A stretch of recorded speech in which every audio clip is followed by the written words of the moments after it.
Halloween was the night kids waited to transform into little monsters, go trick-or-treating, and watch traditional horror movie. But since the arrival of a certain masked killer in the fictitious town of Haddonfield became the perfect occasion for slasher movie, the slasher scene of the 80s was purely a gift carved out by Michael Myers' kitchen knife, and the impact of this character has transcended generations. He kicked off a trend that we would birth psychotic slashers, such as Pinhead, Jason Voorhees, and Freddy Krueger. But have you ever wondered if Michael Myers, akin to many other on-screen serial killers, was inspired by a real person? Well, we have the spiel for you. In this video, we will discuss what made Michael Myers and his Halloween so scary, who was the real-life inspiration for his character, and if he is still alive today after his long, prolific run as a serial killer. Before we go on, we have a small request. If you like our content, please support us by subscribing to our channel. It's a small click for you, but it means a lot to us. Thank you, and let's dig in.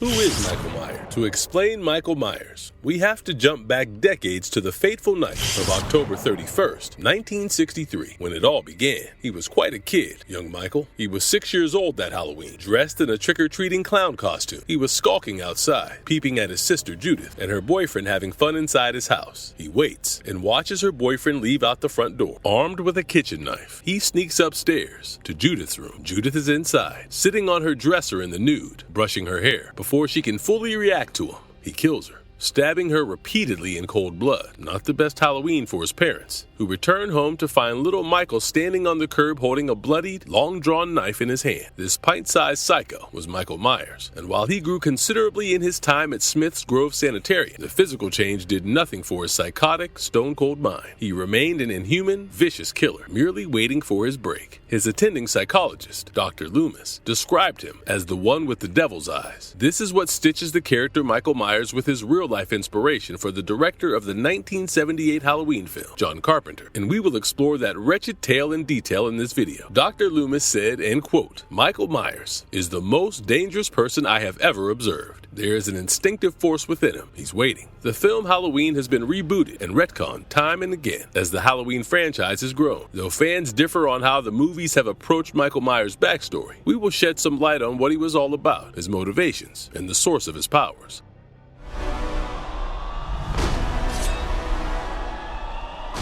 The Halloween Man. The Halloween day is marked by some iconic pieces of pop culture art. Kids world over get down to Michael Jackson's immortal Thriller or carve out their jack-o'-lanterns to the Ghostbuster soundtrack, while families cozy up in the evening with spooky treats over scary movie marathons. Everything from the lighthearted like Corpse's Bride and The Addams Family to the world of evil spirits come to reclaim theirs in movies often starting with the word the, like The Shining or The Conjuring, The Ring, The Exorcist, The Sixth Sense, and so on. But there is another genre that reigns over the TV screens on this delectably insidious holiday. It's the slashers. Friday the 13th, Nightmare on Elm Street, Texas Chainsaw Massacre, Candyman, and Scream all belong on this gleaming knife-stacked tray and warrant a word of caution to the viewers, because unlike other great horrors, slasher films feel a lot closer to home. It feels like it could happen to you, and all these movies can thank the 1978 original, Halloween, particularly its maniacal villain, Michael Myers, for their success. Halloween revolutionized this subgenre of horror, making Michael Myers one of the most recognizable figures in horror history. It went one step further than Hitchcock's Psycho, which utilized fantastic sound design in the scary setup of confinement inside a building or rooms therein, and opened up a new world for Michael Myers, or the Shape, as he is described in the end credits, to reign in. In Halloween, Michael Myers does not lure everyone to his creepy lair to have his fun. He goes out there into the town of Haddonfield, which feels quite like an authentic town, and does his dirty work in the suburban warm and cozy homes. The story leaves a palpable impression of genuine life, which is much like your life and mine. Even the film's perfectly dread-inspiring score, The Shape Lurks, does not break the sense of reality within Myers Haddonfield. The film became the blueprint for movies to follow. It gave us all the steps for a great slasher thriller. A bunch of high school college kids, a wide setting that captures real neighborhoods and homes, a spine-chilling score, a distinctive face, disfigured or covered in a white mask, who hides and hunts, and the last woman standing.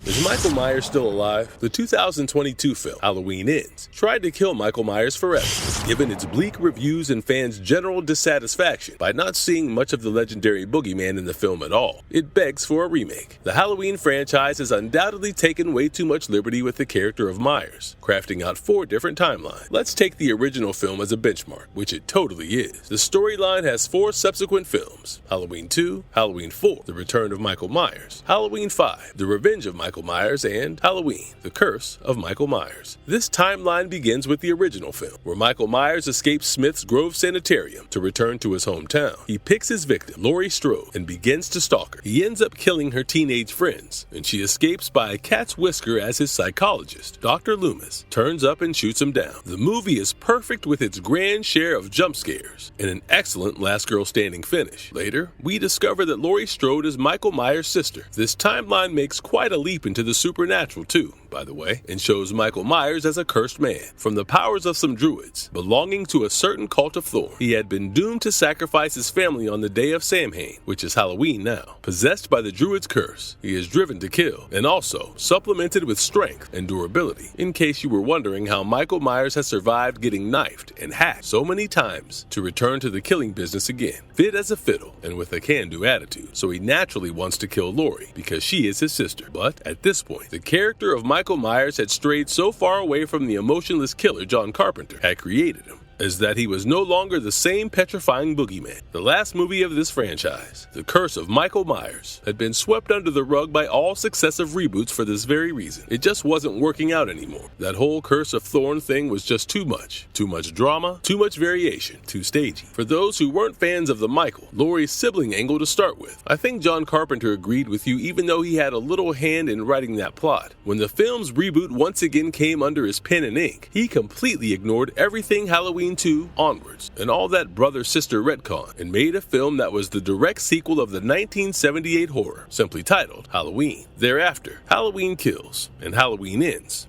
cemented the last brick in that franchise, or did they? In this timeline, Michael Myers returns to Haddonfield some 40 years after laying out Laurie's friends' graves. This time, Laurie and her family take on him. He does some killing, but in the end, Laurie traps him inside a safe house and burns it down. Michael Myers escapes it somehow. His killing spree is very reminiscent of the Myers of the late 70s, and we are here for all the amped up gore. But this time around, the good folk of Haddonfield pull out their pitchforks and mob up against him. The mob seemingly exact their revenge, but the shape rises from the dead, like literally, and slaughters the whole mob. Michael Myers, ladies and gentlemen. This scene shows him in a paranormal light, more than any previous Curse reboot could have. In the last film, though, Laurie and her granddaughter finally and categorically kill Michael Myers by slitting his throat and wrists. So, what we know of the great slasher as of right now is that he is pretty dead. Now let us explore the person that inspired the character of this serial killer and where the name Michael Myers comes from.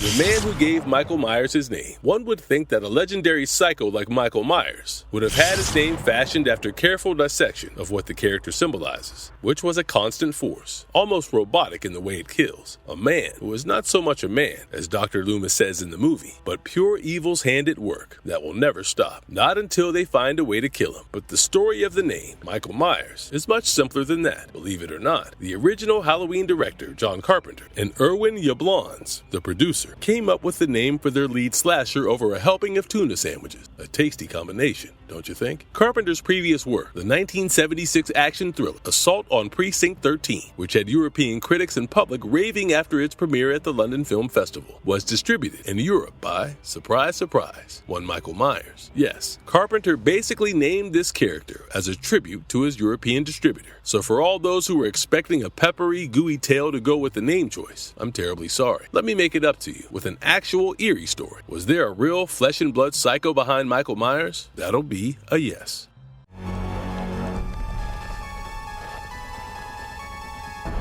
Is Michael Myers inspired by a real person? John Carpenter, who was also the co-writer of the original project, gave fans insight into the inspiration for the shape in a documentary on Halloween called A Cut Above the Rest. He referred to the time he was attending Western Kentucky University, and he had a psychology class or something such for which the students visited a mental institution. They visited the most serious, mentally ill patients and saw a kid who left an indelible mark on him. He said the kid was just 12 or 13, but he had this look that left him feeling very unsettled. He pinned down what he felt as that kid watched him in an exact dialogue within the film that Dr. Loomis uses to describe Michael Myers. It went like this blank, pale, emotionless face, blackest eyes. The devil's eye. I spent 8 years trying to reach him, and then another 7 trying to keep him locked up, because I realized what was living behind the boy's eyes was purely and simply evil. Carpenter also credited Yul Brynner's characterization as a killer robot in the film Westworld as inspiration for Michael Myers.